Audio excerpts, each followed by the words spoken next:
I'm back in the quad track I ran grain cart in. This thing's a mess. I still got my northern chill though. Doug and I are heading over to neighbor's yard where we store equipment, and we're gonna bring home the digger field cultivator. It's kind of parked in a bad spot. It'll get drifted in and we don't want the snow to crush it.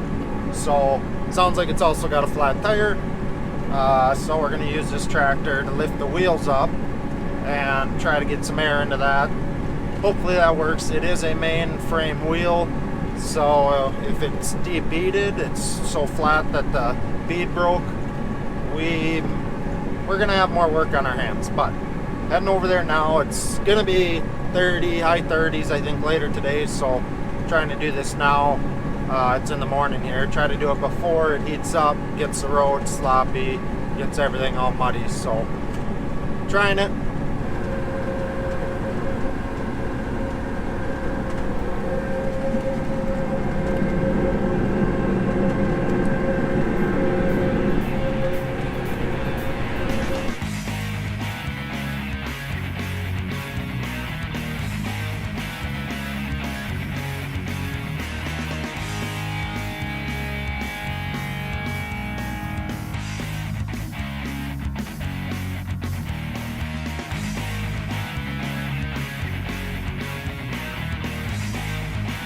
The little memories from fall, like this mud streak. Oh, that was when I almost got stuck. I remember that one.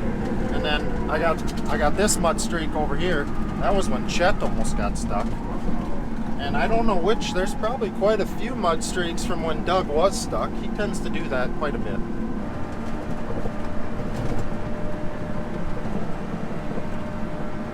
I can't wait to run this land roller again. Oh, she's big. See you in the spring, girl.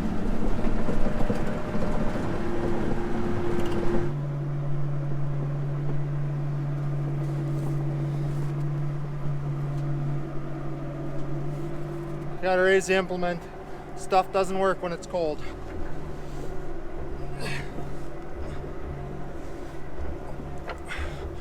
Okay.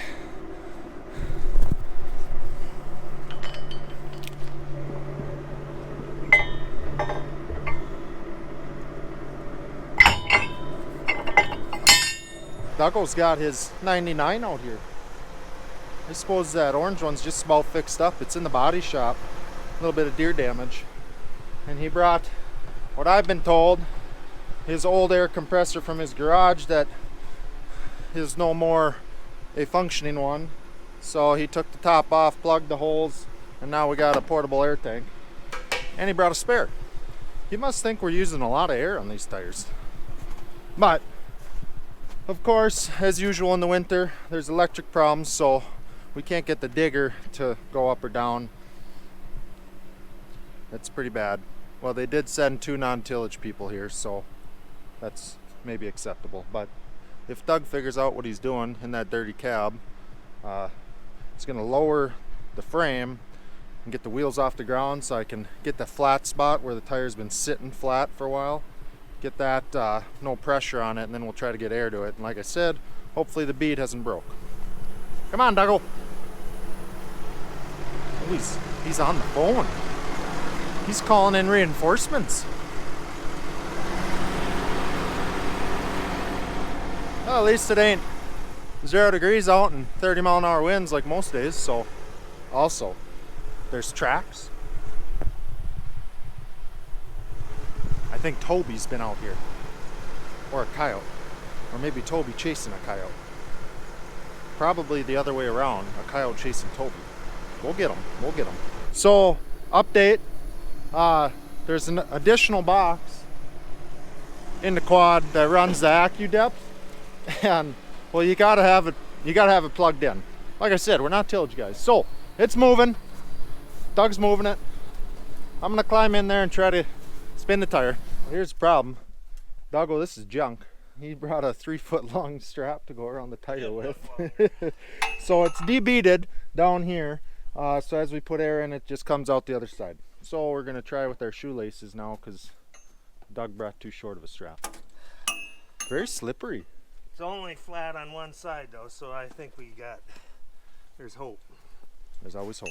Okay, the tire did not take care, so we got the shop truck because why not bring every tool over? I am going to try our Cannon, what we use when we're changing semi-tires to set the bead. If that doesn't work, the tire's coming off and it's going back to the shop. So, winter, everything always goes wrong in the winter, it seems. Although we did break a lot of stuff in the fall too. But I'm driving through snow with this heavy old rig, so I'm gonna try not to get stuck. Oh, you got one too? God, think of the angles. Well, we did the thing that we said we were never gonna do again, and that's a little bit of starting fluid and a duggo and a lighter. It should be noted. It should be noted that we do not recommend doing that ever. Or we do not. That's the last time I'm doing it. If you do it, you have to film it? Actually, it was pretty painful. Painless? Painless. Impressive. That's two different things. Right. No, I got all my fingers. And well, it's we realized now why we were struggling so bad. So we were trying to blow air and everything into the rim on the flat part, so it did not work at all. Also, we put pus in all of our tillage tool tires except this one apparently. Pus is liquid tire sealant. You know, on the bright side, it's a beautiful day outside. Yeah, the goal was to get this thing out of here before it was beautiful. Nice day here, isn't it, Duggo? For those of you that don't know what working in the winter is like, the old saying is you get half as much done in a day because of the cold weather and all that. I think we're down to doing a quarter of as much as what we usually would get done in the good temperatures. You heard it there. That's mostly because of the shorter daylight hours, and we quit at dark. So I quit at dark. There we go. Okay. Did it happen? Spray me in the face skin? Yeah. It's not working. Here we go. This is the time.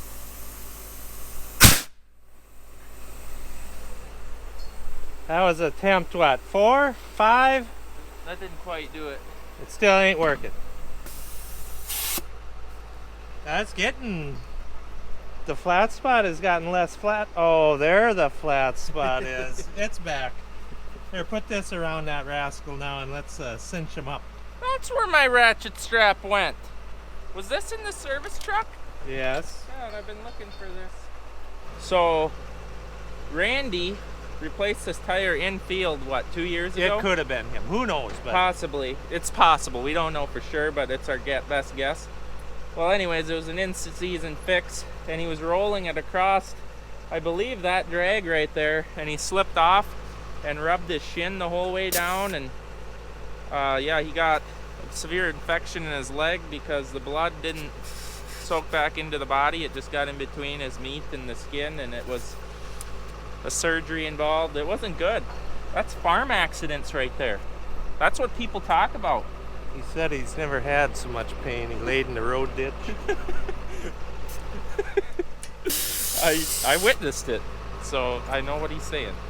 It was gruesome. There was a lot of moaning and groaning involved in the tragic event. So now we got to do a better job when we get the tire put on the rim from the boys in town. We have got to remember when we get home to put that tire sealant in.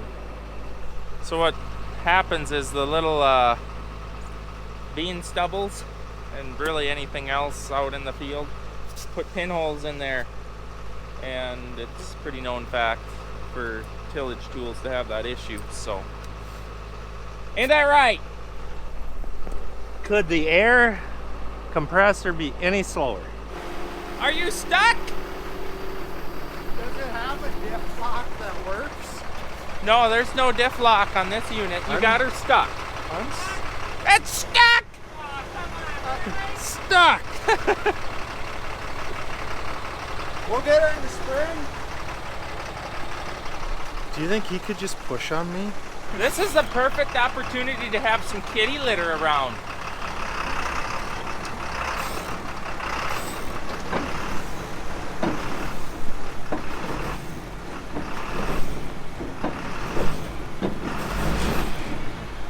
you almost had it forward. Yeah, keep going forward.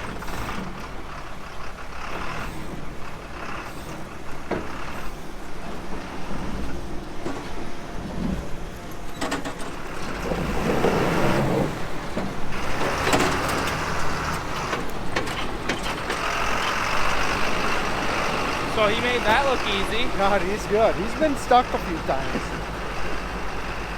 Wow. I'm impressed. Is he driving that? I am impressed. We didn't even need to bust out the yankum rope. I wanted to bring it, and he said, no, we're not going to need it. No, he ain't wrong.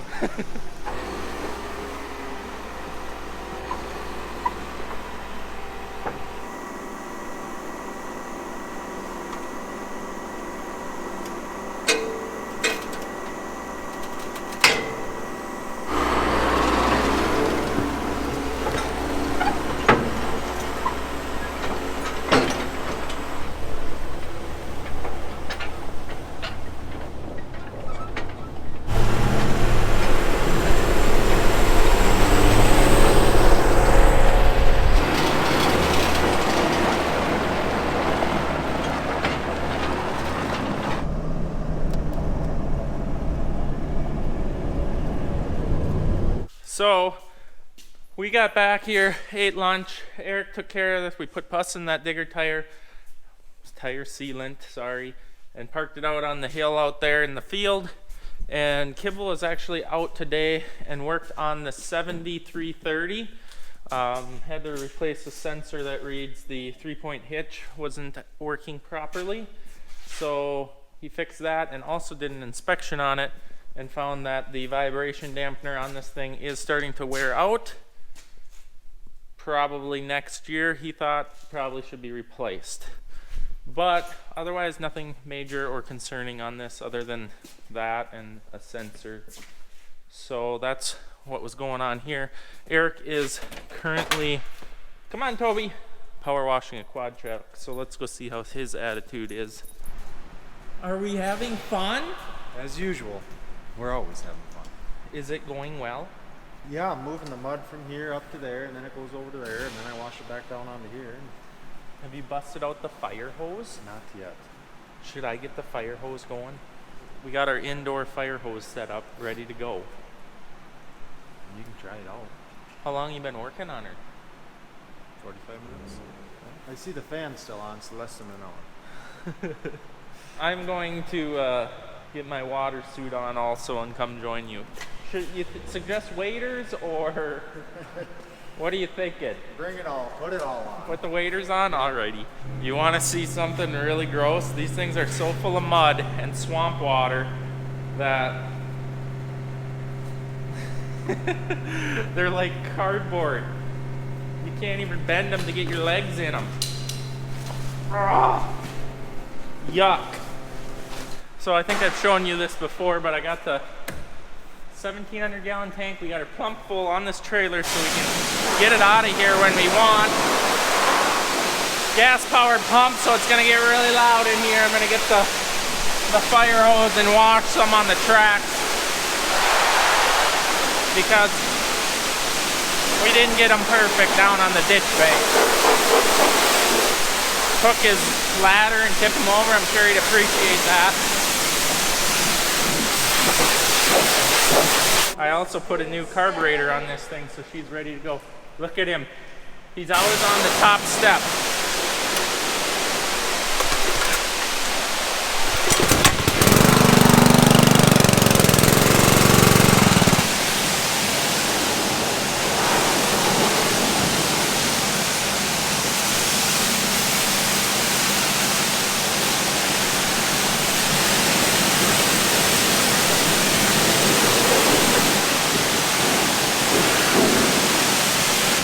We've caught our floor drain. She's filling up. I think it's plugged. We're gonna have to pull her ahead a little bit so I can get at the sump. See, we've got a swimming pool here shortly. Let's do that. Pull it ahead. Or we can quit.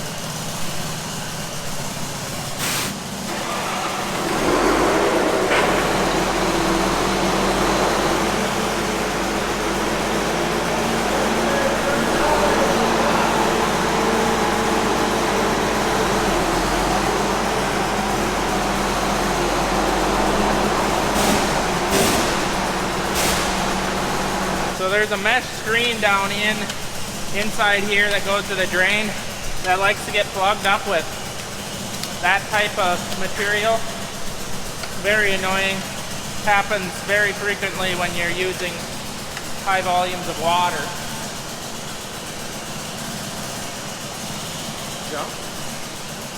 This floor drain is junk. Don't ever put this floor drain in. I'm not going to say the name, but if you ever see this, don't put it in. I'd rather have in the old shop just 2x4s in a nice drain. Yeah. Oh, that looks good. I'm sure it's not.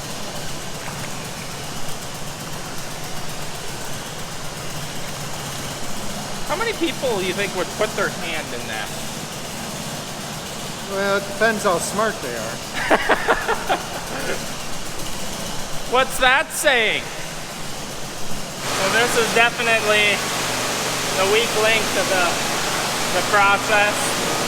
Is these doggone leaves keep plugging the screen and the floor drain. And you gotta get them out or that just keeps happening.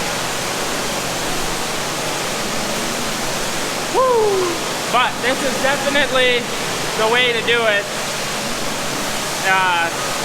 when they're this bad, because he washes and cuts the hard stuff out, and then I blast all the loose stuff out. And in scenarios like this, where the tracks are just so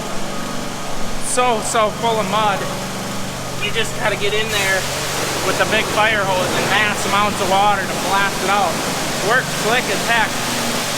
And then if I can't get something out, he comes and cuts it out. But this works very nice just to rinse everything out, clean it up. It's loud and stinky in here though, but we got good ventilation for those that are worried about us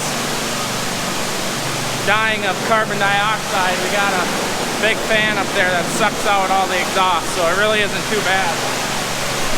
Woo! Well, that's a wrap on tonight. It's like 6:45. Once you start a project on a farm, it's just hard to quit at 5 type of thing, or quit at a time. You just kind of keep going till the project's done. But basically all we got left to do on this thing is when we drive it, we'll blast down in here with the fire hose to rinse any more out that there is. Otherwise, this one's done. I ran out of water, so refilling 5 gallons a minute. And I don't want to refill as I'm washing, because if we're using the pressure washer, the well can't keep up. It's really unfortunate, but yeah, that looks nice. Very nice. Didn't think I'd ever see the tracks look clean again. Anyways, guys, thanks for watching. Hope you enjoyed it. We'll see you in the next one.